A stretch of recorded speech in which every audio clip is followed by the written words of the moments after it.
Moved to St. Petersburg when he was 1 year old. Smart people moving to Florida early, right? Multi-sport athlete excelling in tennis. Graduate high school, heading to college. Got a tennis scholarship at Hofstra University. Started a cell phone company. Expanded from 1 store to 78. Not shabby, right? Car sales led to being hired into a family marketing career. Joins a realty brokerage firm, Rookie of the Year award. Joins a successful RT real estate in the area here. And that's how we found out about him through our friend Bruce Jonas. He loves to play pickleball, so be careful if he asks you to play pickleball. He's probably really sharp with it, right? But volunteers to help kids to get to college, so he cares about kids like you. So now he sells multi-million-dollar condos, and he sold our house, right? So I can tell you, he's pretty great at what he does. And today, he's our Keynote GPS Keynote graduation speaker. How about a hand? All right, Derrick, you probably haven't had an introduction like that for a while. I think I'm going to watch that. I need a copy of that. I'm going to get pumped up. So thank you, Jeff. Now, I wanted to show a couple just quick lead-ins, right? Yeah, please. Because he was our realtor, right? And so, like, we had a nice pool in the backyard. Don't know many people in Florida have a pool, but we're thankful for that, right? But Derrick, when he sees a pool, he doesn't just see a regular pool.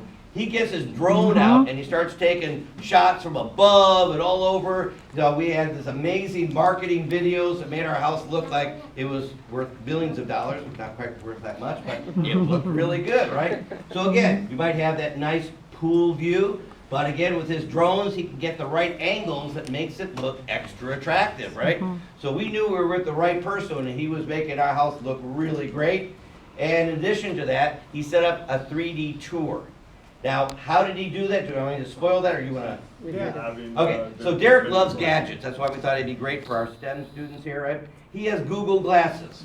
So when he does his real estate thing, he walks through your house with his Google glasses, and it's recording, and he's talking while he's doing it, right? So that you find out everything about that house as though you felt like you were really there. So the technology is great, but when the technology is used for practical purposes, now you get results. So I'd like to kind of let Derrick tell you a little bit about his techie side and how he's using that, but it's all about character, right? Because you can have all the technology, but if you don't have the character to support it, it may not end up as well. So Derrick, thank you so much for being here. Some words of wisdom for you guys, so listen up. Thank you all. First of all, congratulations to all of you for graduating.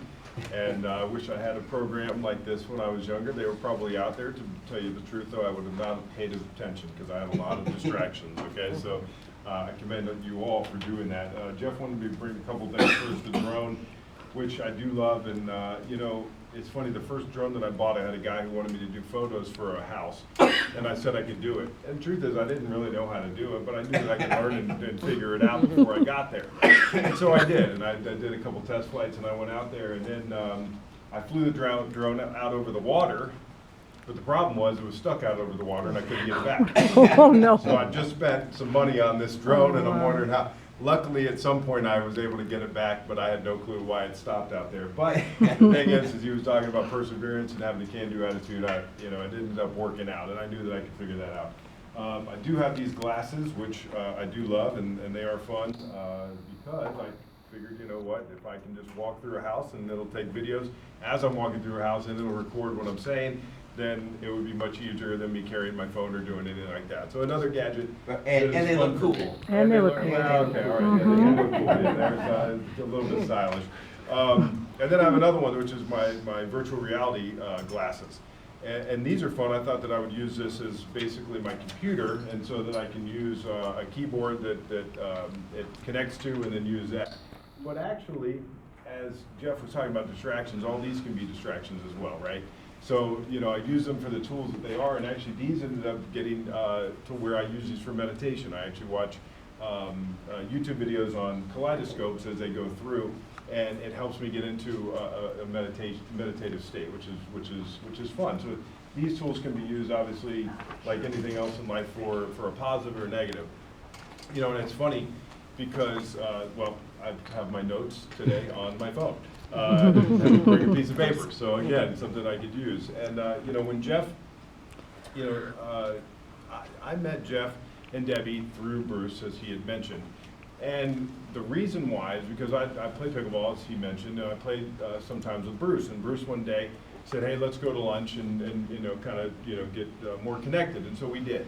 And you know, through that, I got a call one day from Jeff, and you know, saying, "Hey, Bruce had said that you know you sell real estate, and we'd like someone to help us sell our home." But the thing is, the house was already listed before, and he had it with an agent. And I won't go into all the details, but the reason why they hired me is because of my character and because of the way that I operate in my business. And that wasn't what they were getting at that time. They weren't getting someone who was operating in the best way possible to represent them and their home. And so that, because of my character, being on a pickleball court, which I love because of the camaraderie, I love because it's competition, I love because it's exercise. And so all three of those things. And people figured out, or they can see the content of your character by doing things all the time. And I'm going to go into it a little bit more, but just as Jeff said about integrity, you know, what are you doing when no one's watching? Or what am I doing when I'm on a pickleball court? You know, that carries over into the way that I do my business. And yes, I'm very competitive, and yes, I may get a little mad sometimes, but the truth is I'm still smiling and having fun, and people see that. Because the thing is that in business, I need to make sure that I'm down to business, but also I need to know that I'm having fun doing it. Because if I'm not, then I don't know what I'm doing it for. I need to have fun in all the things that I do, but I also need to get the job done, and I want to make sure that I know everything about what I'm doing. You know, it's funny because Jeff asked me to speak, and truly this is a privilege to be here. I want to thank you all for letting me do this. You know, and the thing is that we didn't even discuss, you know, he just said, I just want you to talk about character. So then there again, he didn't ask me what I was going to say. He didn't tell me what to say. He just said, talk about character. How does he know about my character? Because I sold his house and I operated in a manner of showing great character. And so with all that being said, I didn't really know what I was going to say. It was yesterday, and I was like, well, I know certain things that I could say. And then went to sleep last night, and I woke up in the middle of the night, and I got up and went to get something to eat, as I sometimes do when I wake up in the middle of the night, and it all came to me, what I was going to say. And the funny part about that is he was talking earlier about how, you know, sometimes when people that are maybe, you know, adults or someone older than you, they start talking, and they want to tell you, hey, I've done this before, I've lived life before, and I want to tell you, you know, something that kind of imparts some wisdom on you. And then the eyes start rolling, and you're like, what is this person saying to me? Like, why do I want to listen to this? Believe me, I've been there. I was that person. I was that kid. I have a son who just graduated high school. And sometimes when we're sitting there and we're having dinner together, and, you know, something's going on in his life, and I start talking, and I can just see him just start to just waver. I just know he's 100% in a different place. He's not listening to me anymore. And that's when I kind of try to wrap it up and just say, hey, listen, I get it. You know, and I've had people in my life who told me things, and sometimes during a challenge in my life, and I got mad at that person. And a year later, I was so grateful for what that person said to me, because they told me the truth.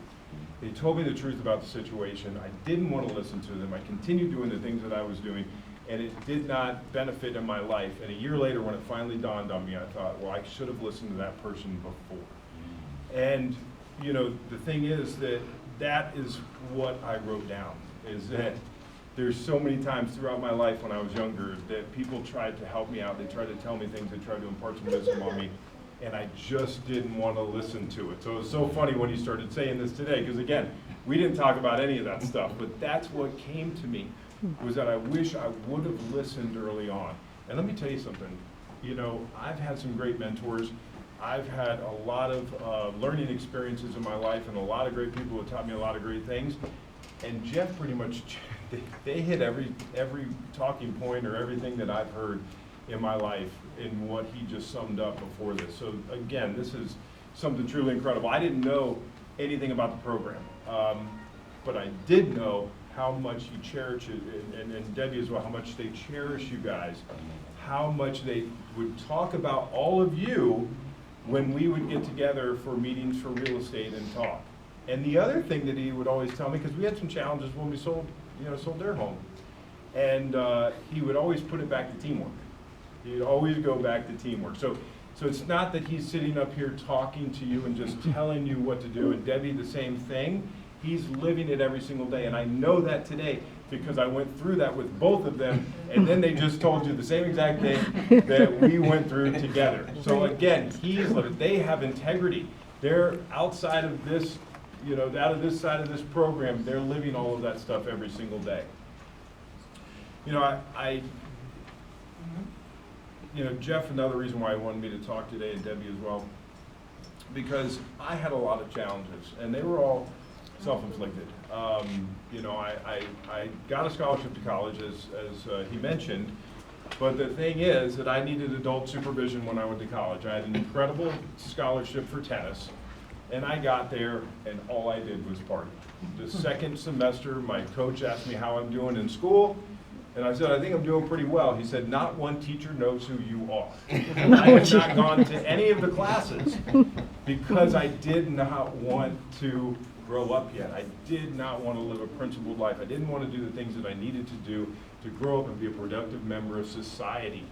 And, I did, obviously fail out. They didn't want to keep me anymore if I wasn't going to go to school, and lost my scholarship. And I don't have a lot of regrets in my life, but I do wish I would have seen that through.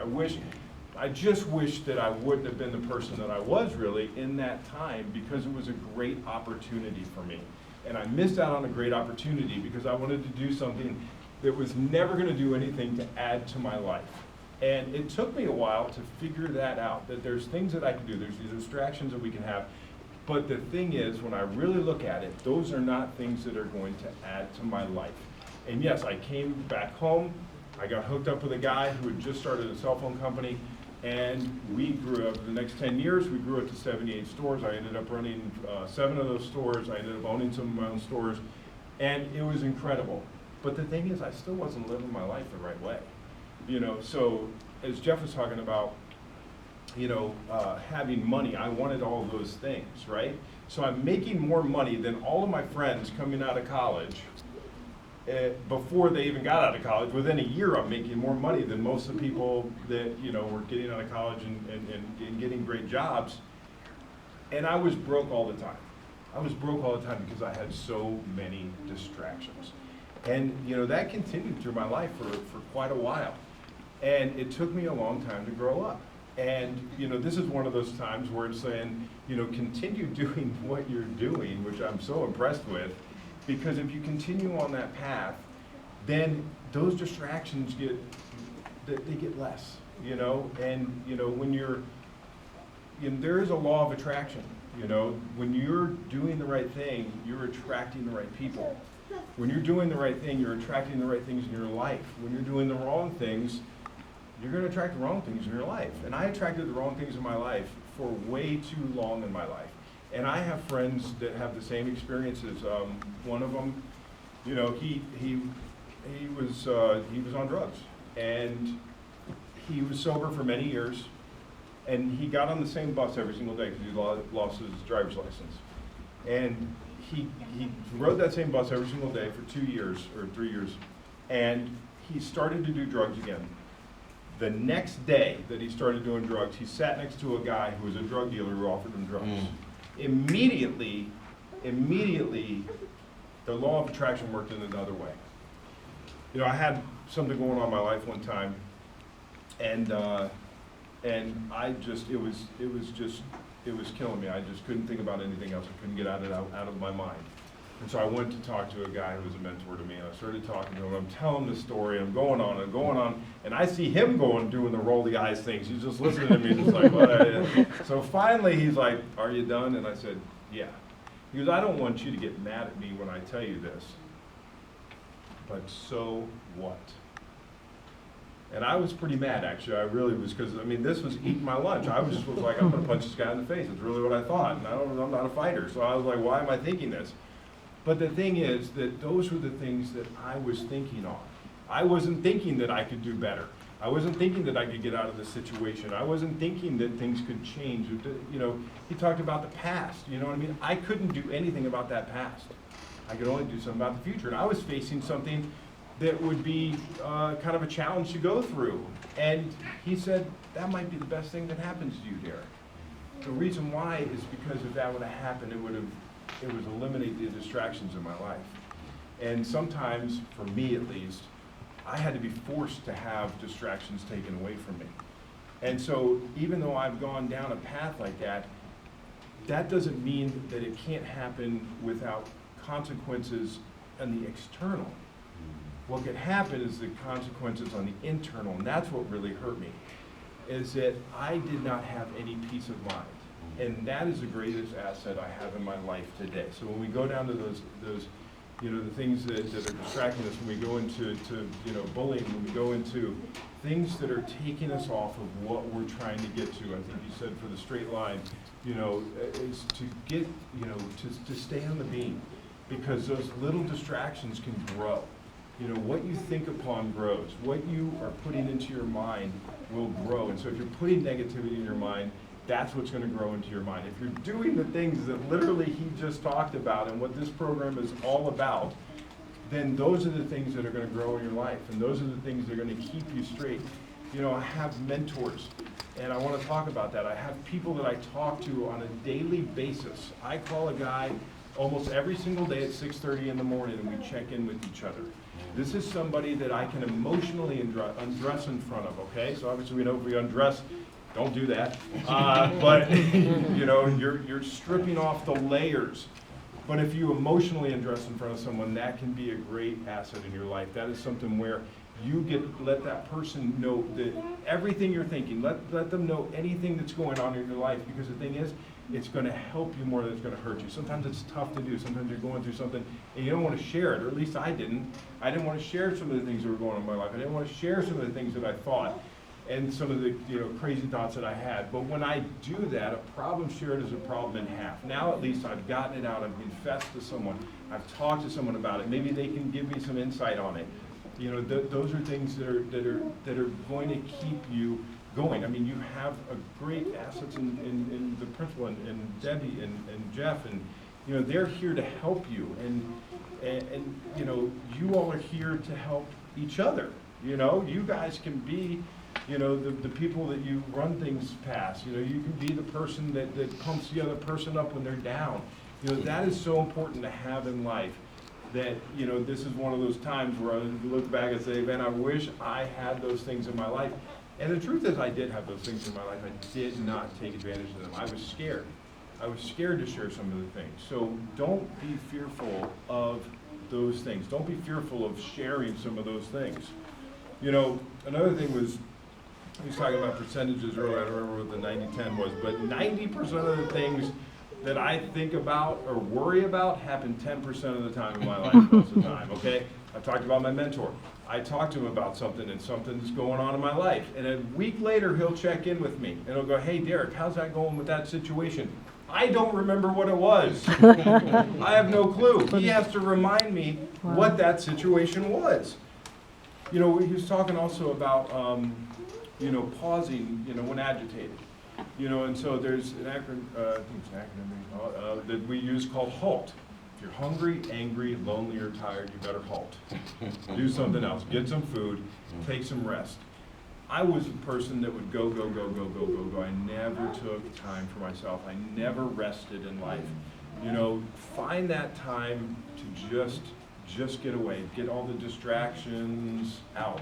You know, no phone, no nothing. You know, prayer, meditation. Like I said, sometimes I need help for the meditation. I'll use the technology for that. But have that quiet time, because that is something where you can really, you know, quiet your mind, let the distractions go away. You know, those are things that will help you to get you to have more motivation for anything in life.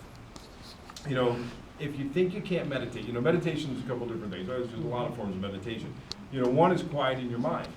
You know, another one is thinking upon something positive that I use, so that you can do mantras or think about something positive. Think about some of the things that you learn. And if you think you can't meditate, let me tell you something. If you've ever had something that's gone wrong in your life, maybe something happened at home and you're in trouble with your parents or something like that, at least for me, all I did was think about that problem. So you meditated just on the wrong thing. So you can meditate for sure. You know, the other thing I learned is that I was a chameleon. And it served me well in sales, okay, it did, because I could adjust to different things. And there's a balance there, right? Because you want to be able to relate to people. But something I've learned that is more valuable than that is to be yourself. Be your true, authentic self. And it took me a long time to figure that out, to be myself and not worry about anything else. Unless, you know, being yourself is in the bad way, then don't do that. And have an open mind. You know, there's so many times that we put ourselves in a box, like 30 boxes there, which, by the way, I would have gotten 29 for sure. But that's something that I'm really trying to instill into my son right now, is to have an open mind, because there's so many things that we can see, so many things that we can learn, and we get into this funnel and we don't keep an open mind. And I can tell you that that's something that helps me. It helps me to take chances. I've failed in more businesses than I've succeeded in. You know, that's just like an example. I've kept an open mind. I'm like, you know what, I'm going to try that. If I want to do something, I just do it. And the thing is, I don't look at it as a failure. I learned so many things along the way of trying to start a different business. You know, I said, give yourself time to detach. Talked about the law of attraction. Talked about integrity. I thought I was going to have to look at my notes, but and let your actions speak for your character. You know, you can tell people something all the time. If it doesn't line up with what you're doing, then they're going to see that. And I'll go back to the last thing that I said is peace of mind is my greatest asset today. When I let those distractions take over, when I'm not focused on what I need to be doing, then that's when my peace of mind is robbed. You know, he talked about lying. I lived a life of that. I did. I lived a life where I had to figure out what lie I told and how I was going to make sure. And you got to remember all the lies that you tell to keep up with that lie. And let me tell you something, that is not fun. But today, I can lay my head on the pillow and go to sleep knowing that I lived a good day. You know, sometimes I review my day. And, you know, I get careful not to go into morbid reflection, because there you go, thinking about the things and harping on the bad things. You know, if you've wronged somebody, go to them immediately. You know, right those wrongs. Do that with yourself as well. Sometimes we treat ourselves worse than any other person would treat us. And I can do that to myself. If someone else treated me as bad as I did sometimes, I would not like that person. Okay, so make sure you're kind and gentle to yourself, because that's where you need to know that you're priceless. He says it, but we are priceless. And when you know that, and when you can keep up an incredible character and have peace of mind, I guarantee your life is going to be incredible, and it's going to be more like the second half of my life instead of the first half of my life. How about a hand for Jerry?